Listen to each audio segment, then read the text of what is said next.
നിഷേധിക്കാൻ കഴിയില്ല. എല്ലാം ഞാൻ അറിയുന്നുണ്ട്. നോക്ക്, 16 വയസ്സ് തികഞ്ഞ പെൺകുട്ടിയാ നീ.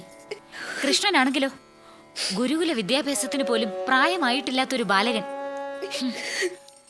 യാദവരുടെ നാട്ടുനടപ്പും ആചാരവും അനുസരിച്ച് പുരുഷന് പെണ്ണിനേക്കാൾ ചുരുങ്ങിയത് 5 വർഷത്തെ പ്രായം കൂടുതലെങ്കിലും ഉണ്ടാവണം. പ്രേമിക്കാനും വിവാഹം കഴിക്കാനും ഒക്കെ അറിയാമോ? നോക്ക്, നാട്ടുനടപ്പ് വിട്ട് അരുതാത്തൊരു ബന്ധം ഈ വൃന്ദാവനത്തിൽ നടക്കാൻ പോകുന്നില്ല. ഈ കപില ജീവിച്ചിരിക്കുമ്പോ നടക്കാൻ സമ്മതിക്കില്ല.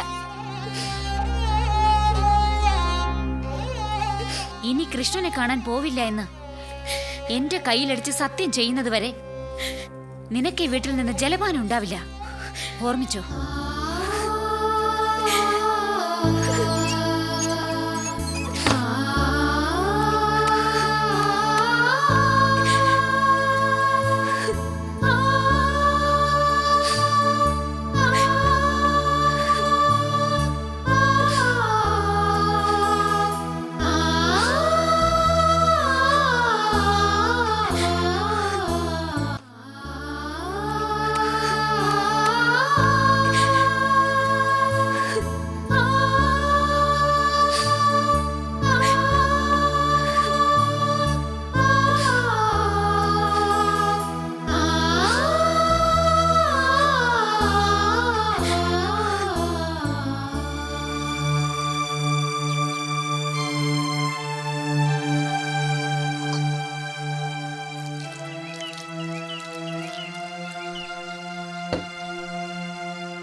കപിലേ, കുറച്ച് സംഭാരവും എടുത്തോളൂ.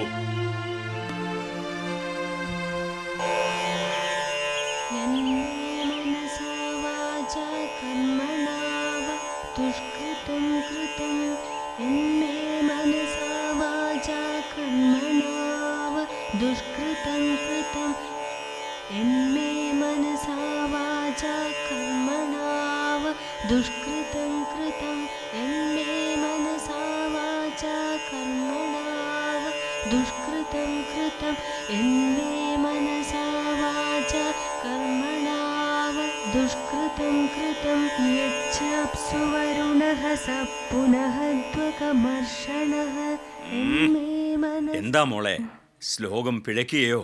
അങ്ങനെയല്ല. യന്മേ മനസാ വാചാ കർമ്മണ ച ദുഷ്കൃതം കൃതം തന്ന ഇന്ദ്രോ വരുണോ ബൃഹസ്പതി സവിതാ ച പുനന്തു പുനഃ പുനഃ. എന്താ മോളെ, നിന്റെ മുത്തശ്ശിയുടെ നാവിൽ നിന്ന് ചൊല്ലിക്കേട്ട് ഹൃദിസ്ഥമാക്കിയ ഉപനിഷത്ത് വാക്യങ്ങളൊക്കെ പിഴക്കുകയോ? എൻ്റെ മോൾക്ക് എന്താ പറ്റിയത്? എന്താണെന്ന് അറിയില്ല അച്ഛാ. ശ്ലോകത്തിന്റെ ബാക്കി ഭാഗം മനസ്സിൽ കൃത്യമായിട്ട് അങ്ങോട്ട് തോന്നിയില്ല. പെട്ടെന്നൊരു മറവി, എന്തോ. എന്തായത്?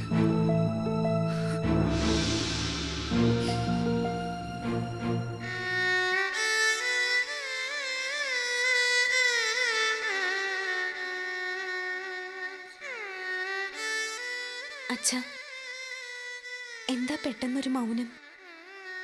അച്ഛൻ എന്താ ഓർക്കുന്നത്? കാളിയനെന്ന ഘോരവിഷമുള്ള പാമ്പിന്റെ പൂർവ്വകഥ എന്താണെന്ന് മോളച്ഛനോട് മുമ്പ് ചോദിച്ചിട്ടില്ലേ?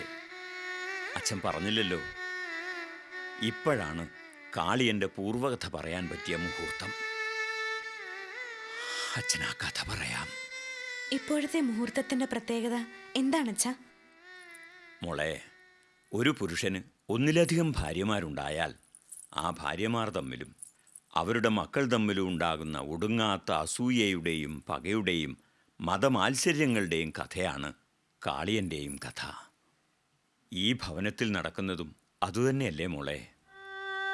എൻ്റെ ഭാര്യയായിരുന്ന കലാവതിയിൽ പിറന്ന നിന്നോട് മറ്റൊരു ഭാര്യയായ കപിലക്ക് തോന്നിയ അസൂയയും പകയും വിദ്വേഷവും ഒക്കെ തന്നെയല്ലേ മോളെ നിന്റെ മുഖത്ത് ചുവന്നു കിടക്കുന്നത്? ചിറ്റമ്മ നിന്നെ തല്ലി അല്ലേ?